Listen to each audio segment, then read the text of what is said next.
Hi guys, welcome to my channel again. দেখো চলে এসেছি নতুন আরেকটা ভিডিও নিয়ে। তো আজকের এই ভিডিওটাতে আমরা আলোচনা করব। তো তোমরা জানো যে গতকাল কিন্তু প্রধানমন্ত্রী পদে শপথ নিয়েছে মোদি তৃতীয়বারের জন্য। তো তারপর থেকে কিন্তু অঙ্গনওয়াড়ি কর্মীদের একটা বিশেষ করে যে বিষয়টা উঠে আসছে সেটা হচ্ছে অনারিয়াম বৃদ্ধি নিয়ে। ঠিক আছে, আমি এর আগেও জানিয়েছিলাম সরকার গঠন করার আগেই যে কোনো পলিটিক্যাল পার্টি পাওয়ারে আসুক না কেন, এটা কিন্তু অঙ্গনওয়াড়ি কর্মীদের একটা এই বছর এইবার কিন্তু একটা বড়সড় একটা পরিবর্তন আসতে চলেছে। ঠিক আছে, সেখানে ইন্ডিয়া গঠবন্ধন হোক বা এনডিএ সরকার হোক, কারণ হচ্ছে কি এখানে কিন্তু কোনো পলিটিক্যাল পার্টি মেজরিটি পায়নি, তোমরা সেই বিষয়টা সকলেই জানো। তো সেই ক্ষেত্রে যে এইবার যখন সরকার গঠন করা হলো, তো সরকার গঠন করার পর এরপর কি অঙ্গনওয়াড়ি কর্মী, আশাকর্মী এবং চুক্তিভিত্তিক যে সমস্ত কর্মীরা রয়েছেন তাদের ভবিষ্যৎটা কী, তাদের কি আদৌ কোনো রকম বেতন বৃদ্ধির সম্ভাবনা তৈরি হচ্ছে কি হচ্ছে না, এই বিষয়টা নিয়ে ক্লিয়ারলি আমরা আলোচনা করব। কারণ এখনের যে পরিস্থিতিটা সেটা কিন্তু টোটালি ডিফারেন্ট। তো যার জন্য কি এটা অবশ্যই তোমাদেরকে ডিটেলসে জানতে হবে এবং সামনে যে বাজেটটি রয়েছে সেই বাজেটটা সম্বন্ধেও তোমাদের জানাবো, যেখানে তোমাদের বেনিফিটটা কী কী রয়েছে।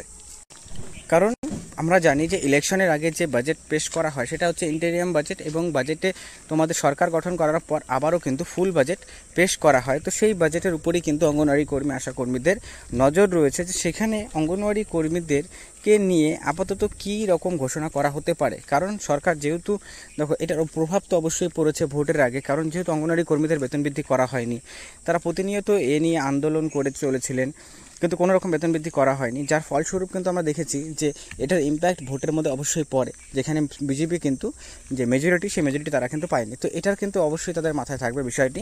তো সেই ক্ষেত্রে এই বাজেটে কী কী হতে চলেছে, কর্মীদের আদৌ বেতন বৃদ্ধি হবে কি হবে না, ডিটেলসে আলোচনা করব। তাই ভিডিওটি শেষ পর্যন্ত দেখবে এবং দেখার পর নিজস্ব মতামত অবশ্যই জানাবে। আর যদি তোমাদের ভিডিওটি ভালো লাগে লাইক করবে, চ্যানেল নতুন থাকলে চ্যানেলটিকে সাবস্ক্রাইব অবশ্যই করবে এরকম ভিডিওগুলো সর্বপ্রথম পাওয়ার জন্য।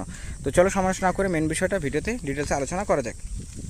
সো দেখো, বাজেটটা পেশ করা হবে এবং সেই বাজেটের মধ্যে অঙ্গনওয়াড়ি কর্মীদের নিয়ে অবশ্যই বেতন বৃদ্ধির সম্ভাবনা অবশ্যই রয়েছে। সেখানে কত টাকা বেতন বৃদ্ধি করানো হতে পারে, কারণ লাস্ট 2018-তে বেতন বৃদ্ধি করানো হয়েছিল এবং তারপর থেকে এই প্রেজেন্ট যে সরকার রয়েছে সেই সরকার কিন্তু কোনোরকমভাবেই বেতন বৃদ্ধি কিন্তু অঙ্গনওয়াড়ি কর্মীদের অন্ততপক্ষে করেনি।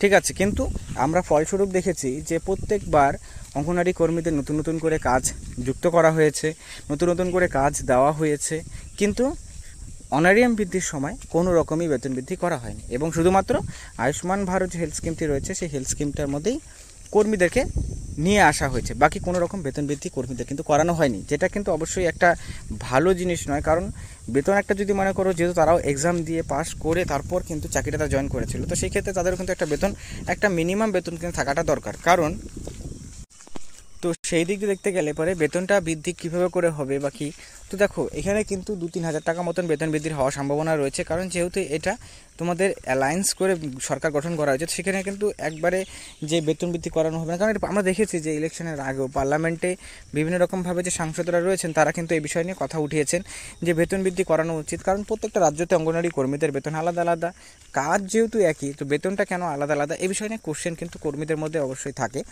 যার জন্য কি এবার কিন্তু বেতনটা বৃদ্ধি হতে পারে কেন্দ্রীয় সরকারের দ্বারা, এবং সেখানে 2-3 হাজার টাকার মতন ম্যাক্সিমাম তোমাদের বৃদ্ধি হওয়ার সম্ভাবনা রয়েছে। বাট দেখার রয়েছে যে আলটিমেটলি কত টাকা করে বেতন বৃদ্ধি করানো হয়, এই সম্ভাবনাটা সবচেয়ে বেশি রয়েছে এবং কারণগুলো তোমাদের সাথে আমরা শেয়ার করলাম। তো অবশ্যই এই কারণগুলোর একটা ইম্পর্ট্যান্ট রোল প্লে করে থাকে। এবং এছাড়াও বাকি যে যাবতীয় যে আপডেটগুলো রয়েছে, যেমন তোমাদের আমি বলি আদার্স যে স্মার্টফোন রিগার্ডিংও কিন্তু তোমাদের নতুন আপডেট আসতে চলেছে। কারণ যেহেতু সরকার গঠন করা হয়েছে, এখন কিন্তু তোমাদের